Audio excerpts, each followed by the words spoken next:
Bonsoir mon ami. Comment as-tu passé ta journée aujourd'hui? Pour moi, je suis heureuse de voir comme Dieu est rempli de grâce et de prévenance et comment il répond à nos prières les plus intimes sans même parfois que nous ayons réussi à les exprimer avec des mots. J'espère que toi aussi mon ami, tu as pu prendre conscience, ouvrir tes yeux et voir tous les bienfaits dont il t'a comblé aujourd'hui. En tout cas, c'est avec cet esprit de gratitude que je t'invite à incliner la tête ce soir avec moi afin de le prier. Notre Père qui est dans les cieux, Seigneur Dieu Tout-Puissant, je voudrais ce soir élever ton nom et te remercier pour cette grâce, cette miséricorde, Seigneur, qui me fend le cœur de voir comment tu manifestes ta bonté et ta fidélité, comment tu réponds à nos prières. Et surtout, Seigneur, comment de ta parole coulent ces rayons de lumière qui nous éclairent et qui nous guident à travers nos vies. Éclaire-nous ce soir encore. Instruis-nous, nourris-nous de ta parole. C'est ma prière au nom de Jésus. Amen. Le texte de ce soir se trouve dans Ruth au chapitre 3, les versets 10 à 12. Ruth, chapitre 3, les versets 10 à 12. Et il dit, « Sois bénie de l'Éternel, ma fille. Ce dernier trait témoigne encore plus en ta faveur que le premier, car tu n'as pas recherché les jeunes gens, pauvres ou riches. Maintenant, ma fille, ne crains point. Je ferai pour toi tout ce que tu diras, car toute la porte de mon peuple sait que tu es une femme vertueuse. Il est bien vrai que j'ai droit de rachat, mais il en existe un autre plus proche que moi. » Boaz s'est réveillé en pleine nuit, assailli par la frayeur. Nous en avons discuté hier. Constatant qu'une femme est couchée à ses pieds, il se demande de qui il s'agit et quelle est l'intention de celle qui a osé pénétrer dans son intimité. La demande de Ruth est claire, directe, sans ambiguïté. Elle veut que Boaz étende sa protection totalement sur elle en l'épousant et en relevant le nom de son défunt mari. Cette demande est touchante et gagne le cœur de Boaz. Elle est empreinte d'humilité et en même temps, elle témoigne d'une sainte audace.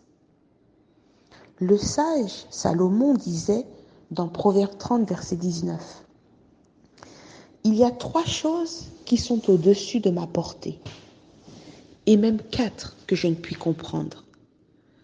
La trace de l'aigle dans les cieux, la trace du serpent sur le rocher, la trace du navire au milieu de la mer et la trace de l'homme chez la jeune femme. » Aussi majestueux et déconcertants que peuvent nous sembler ces passages, leurs traces n'en demeurent pas moins éphémères et pourraient rester invisibles à un œil qui n'en a pas été le témoin direct. Ruth, comme le souligne Boaz, aurait pu oublier son premier amour.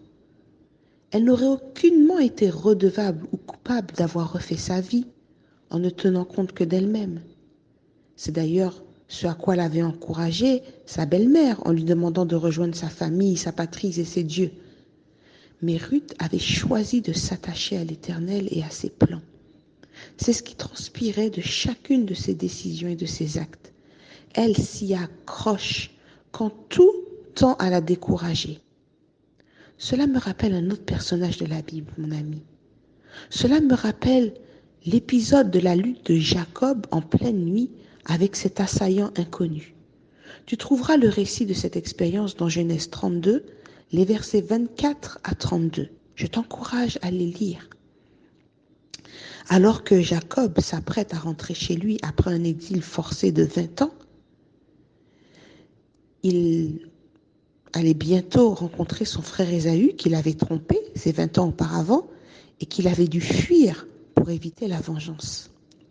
Resté seul en arrière, tandis que son clan avait continué d'avancer, dans la nuit, Jacob priait et faisait face à ses péchés passés.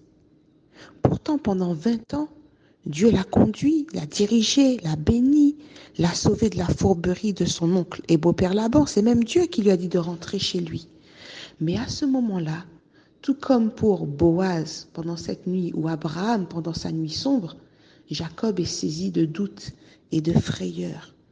Il est pris d'un grand trouble. Est-il réellement acceptable devant Dieu?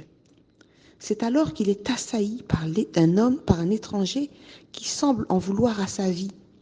Jacob lutte de toutes ses forces, toute la nuit, mais à un certain moment, il finit par se rendre compte qu'il ne s'agit pas d'une lutte physique avec un homme, mais plutôt d'un combat spirituel avec son Dieu. Jacob lutte pour recevoir l'assurance de son salut, l'assurance de la grâce.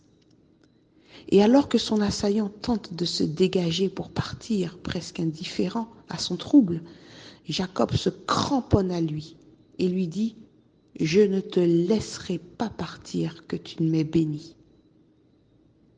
C'est alors qu'il reçoit l'assurance de la faveur de Dieu. Son nom est transformé.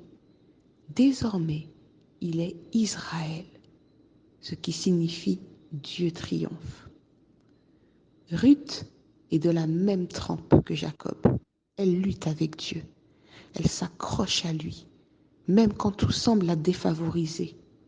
Elle est une étrangère, qui plus est une Moabite, c'est-à-dire elle appartient à un peuple dont l'histoire la place comme ennemie du peuple de Dieu. Matthieu 11, verset 12 révèle ceci. Depuis le temps de Jean-Baptiste jusqu'à présent, le royaume des cieux est forcé, et ce sont les violents qui s'en emparent. Ruth a fait preuve de cet état d'esprit, comme un exemple de ce qui arriverait plus tard à l'époque du ministère de Jésus sur terre, ou bien encore à notre époque aujourd'hui. C'est la raison pour laquelle le cœur de Boaz a été touché, profondément remué par cette détermination. Cette affaire qui ne concernait que Ruth et Naomi est devenue son affaire qu'il devait résoudre. Mon ami, aujourd'hui encore, Dieu te regarde. Il sonde ta foi, ton désir d'être à lui. Ce désir doit devenir intense, désespéré même. Accepter la grâce de Dieu, ça ne se fait pas à moitié. Une partie du cœur à Dieu, l'autre partie pour le monde, des prières et des actions de grâce à certains moments, puis un retour à ses propres voies quand cela nous arrange. Accepter Dieu, c'est jouer le tout pour le tout, c'est se cramponner à lui, jusqu'à prendre le risque, comme Ruth l'a fait, comme Jacob l'a fait, d'être rejeté et balayé par un revers de main. C'est ne pas lâcher prise jusqu'à ce que l'on ait reçu ce que l'on est venu chercher, le pardon, la guérison, l'assurance du salut, la vie. Le cœur de Dieu, tout comme celui de Boaz, est touché quand tu te cramponnes à lui. Jusqu'où es-tu prêt à aller avec Dieu, mon ami? J'ai soif de paix, c'est le titre du chant que je vais t'interpréter ce soir. Si toi tu as soif de paix, de jours tranquilles, tu sais aujourd'hui où trouver la solution, où trouver la réponse. Alors cramponne-toi à Jésus. Je te lis la première strophe. J'ai soif de paix, de jours tranquilles, mais la terre en donne si peu. Je suis las des luttes stériles. Je soupire enfin vers mon Dieu. J'ai soif de paix, de jours tranquilles, mais la terre en donne si peu. Je suis las des luttes stériles. Je soupire enfin vers mon Dieu.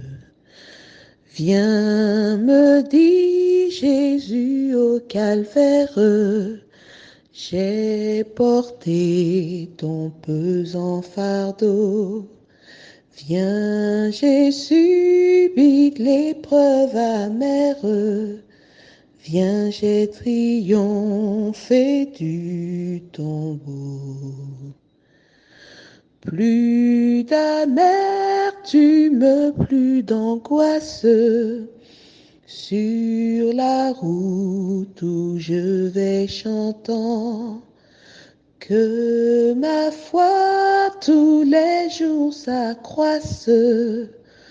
De Dieu ne suis-je pas l'enfant?